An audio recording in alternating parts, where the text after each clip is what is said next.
Welcome to the Berks County Rock and Roll Hall of Fame. I'm here with Dave Kline. And Dave Kline, you are one of the founders, really, of the Berks County Rock and Roll Hall of Fame, so it's a pleasure to have you here. Can you tell us a little bit about how this thing all started? Sure. Well, you guys here at the center, we're putting on a display about certain years of the 60s, the really poignant years, the Kennedy years, the Martin Luther King years, RFK.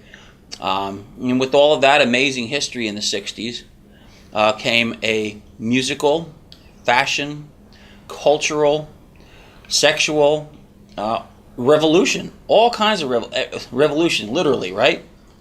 I mean, I was thinking about this the other day, and I was thinking about, my parents, by the time they had me, they were maybe 20. So really, I was trying to relate to, I still like music from the 50s, and I was born in 55. So by the time 65 came around, I was being influenced by some major musical talent and creativity, like the Beatles. I was only 10 years old. And I was trying to think, in my parents' era, they would have been born in the 40s or whatever, or 30s, and they would have had that whole good swing band sound. And but the 50s, that was really their heyday. So they were just kind of going past the era I was in as I was learning, as all the doo-wop and all that stuff was coming in, So I was thinking that because I was thinking, how lucky am I to have been born in that specific moment in time, to have actually lived that whole cultural revolution that truly changed the world. And we'll get back to that. So, but more directly to your question. So you guys are putting on this great display. Simon Bertolet and you contacted me and said, hey, at the newspaper, because I work at the Reading Eagle newspaper and at WE Radio, do you think you have any old pictures, old stories, maybe of the Beatles? Do you have any record albums or whatever? I said, Simon, we have a whole basement filled with records. It's embarrassing how many records and LPs and stuff we have down there. So first step was I let Simon come down and really plunder the treasure chest of, because we didn't want it, I'm sure he loved that. And some of the things in the exhibit here that folks will see if they come to the History Center, some of those albums are here. And art. A revolution in art, pop art, that also went along with this. You could see those album covers. Each one of them, for the most part, was a work of art. Mm-hmm. I think that's something missing today with the MP3s and the downloads and stuff. And then he was saying, can you help us promote this? Can we huddle? Can you help us with marketing and PR? I said, sure, I'll sit down, I'll brainstorm some things. We've done that many times through the years. And out of that brainstorm, I said to Simon, this center is all about history. I know it's history of a certain era. A lot of people think of it as colonial history or 1600s, 1700s, 1800s, and that kind of stuff. But part of the real strong history of this community, being located sort of halfway between New York and halfway between Philly, is music. And if you look backwards, even from the time of the 60s, you go back to the 50s, 40s, 30s, and you go back to the 1800s. If you want to go back to that kind of history that people most often associate with a facility like this, a history center, you can see that Berks County always swung way above its weight class in terms of music. Mm-hmm. We had bands. Almost every community had a band. Almost every community, and I'm including rural communities, agricultural communities, let alone the inner city, they all had band shells. And they all had town bands, community bands. The Reading Railroad, at one point the largest industry in the United States, corporation, they had their own marching band. This was all influenced by the Germanic influence that came over from the Rhineland and places like Kusel and the Saarbrücken and these places where Oompa music was really popular, right? So they had these bands that were modeled after that, the big bass drums and the horns and the oompa, oompa, and that kind of stuff. And Ringgold Band came out of the Ringgold Artillery Unit that was called by Abraham Lincoln to go and fight in the Civil War. They called together a band to rally troops and liven up spirits, which is still something we use music for today. Mm-hmm. That group came from this area. And you have some family history with that as well. Do you have a family member or something? I do. Sure. I mean, it's interesting. So for me, I've been like a tea bag steeped in it. there was no escape, if you will, for me, and I'm sure I wouldn't want to have any escape. So in my family, on my mother's side, my grandfather, who came from Sicily, was a classically trained French horn player, and he taught. And the stories are, he taught students for pennies sometimes. He kept journals. I still have those journals, by the way, of how much he charged his students. Sometimes he taught for free, especially during the Depression, because he had promising students that couldn't afford lessons, so he gave them. But anyway, his name was Samuel Martirano. He was the first chair French horn player in his era with the Reading Symphony Orchestra, and we're going back before like 1920 and like in that era. Mm-hmm. He was a contemporary of John Philip Sousa. He played with the Ringgold Band and conducted the Ringgold Band on occasion. He conducted the Reading Symphony Orchestra on occasion. Wow. One of his big claims to fame was he went with I think it was the Ringgold Band when they were summoned by Franklin Delano Roosevelt for his first inaugural party, down there in Washington where they had the big parades and stuff. So my grandfather went down there and performed with a band for FDR. And then he was in the rehearsal with the Ringgold Band when John Philip Sousa played in town here. And there's a plaque at the Abraham Lincoln Hotel because John Philip Sousa, unfortunately, went to a Ringgold Band rehearsal, came across the street and died. Mm-hmm. He said he wasn't feeling good at the rehearsal. That's really all they can remember. It was no big deal. He passed away, and it fell on my grandfather because he had a lot of connections in the music community. He was a person who brought people together. He believed in the fellowship of musicians as some sort of special brother and sisterhood. And I believe that too. And so it fell on him to call together musicians from all walks of life to see if they wanted to volunteer to perform on a cold, windy March day. Cold, gray, windy March day, as my grandmother, who's now passed away, had explained it to me many times. And they met at the station here in Reading, at the Reading Railroad, for Sousa's funeral train. It's hard for us to imagine in this day and age, but John Philip Sousa was like the rock star of his age, right? Real, truly big stuff. And he liked it here in Reading. He played here in Reading. Reading was a major hub for him.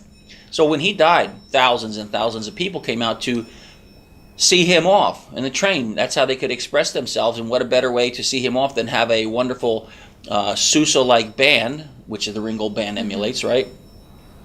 Go ahead and play for him. So that's a little bit of family history. My grandfather was a teacher, a composer, a performer, and a visionary that way. And if you look back in the old Reading Eagle newspapers, a long time ago, you can find all these articles about this is what Sam Martirano wrote now. Look at this piece of music and that piece of music.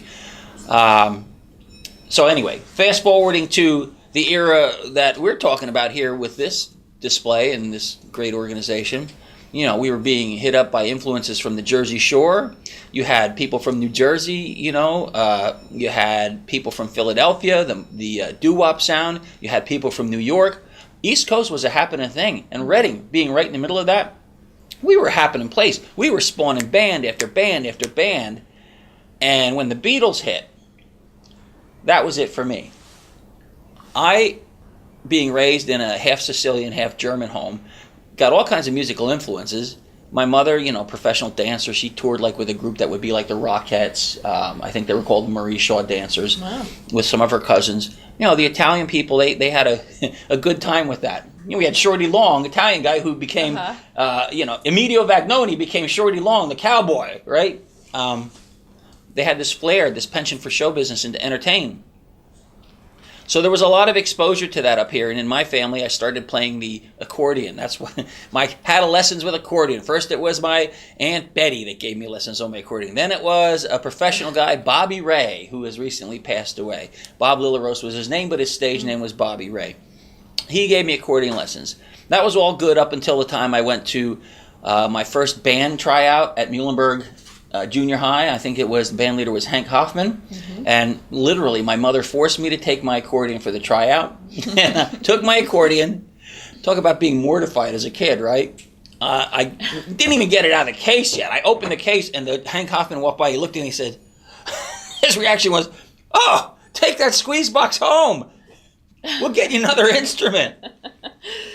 So that was the end of my accordion career. I wish I would have stuck with it, actually, because accordions are pretty cool, as it turns out, with folkloric music and stuff. But so then I started studying saxophone. Then I studied drums. Then I was just kind of adrift. Then to tell you the truth, I really didn't care for those things. They didn't really resonate or click with me until I saw the Beatles. Well, first I heard the Beatles at a place called Eagles Mountain Home. It's now the Reading Liederkranz. But back in those days, it was the Eagles Mountain Home, I think was the name of it. It was a club, and the Italian side of our family used to always go up there for all kinds of reunions and family gatherings, and there was a jukebox. So they had everything in that jukebox from goofy polka music, you know, to this 45 that my older cousin, she was a female, she called me David Lee, you got to come hear this in the jukebox. She put her nickel in, that's probably all it cost. And on came, I Want to Hold Your Hand, and She Loves You. Wow, that was the Beatles. Yeah. Woo! I mean, I didn't know that was a Little Richard thing long before Paul McCartney kind of ripped it off from Little Richard.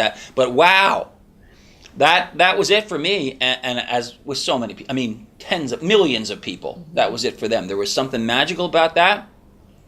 And from that point, I told my mom I wanted to be a musician. I really didn't take anything else seriously in school.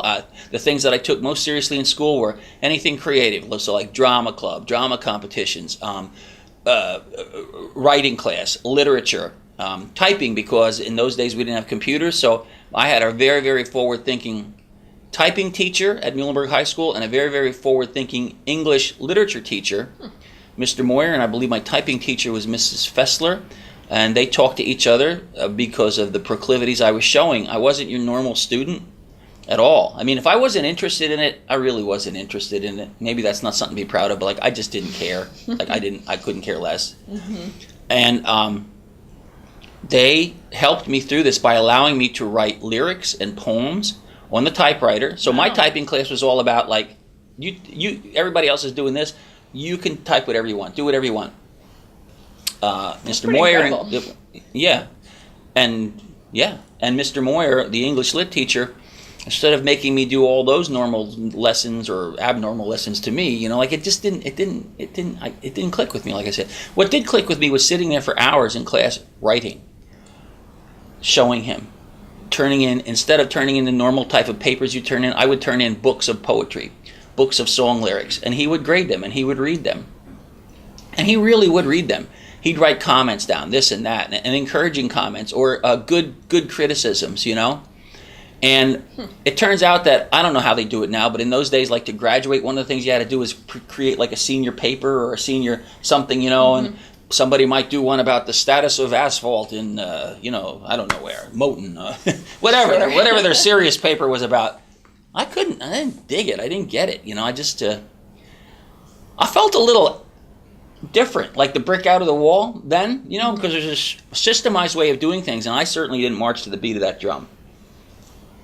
Because the whole time you have to also know that my mother, the showbiz mom, I was doing, from 5 years old, I was doing live theater, live MC work, live performing. Wow. So I had my school life, which is almost surreal because it was like, this is really kind of boring. I'd rather be doing this because it's creative. This is where I feel most alive.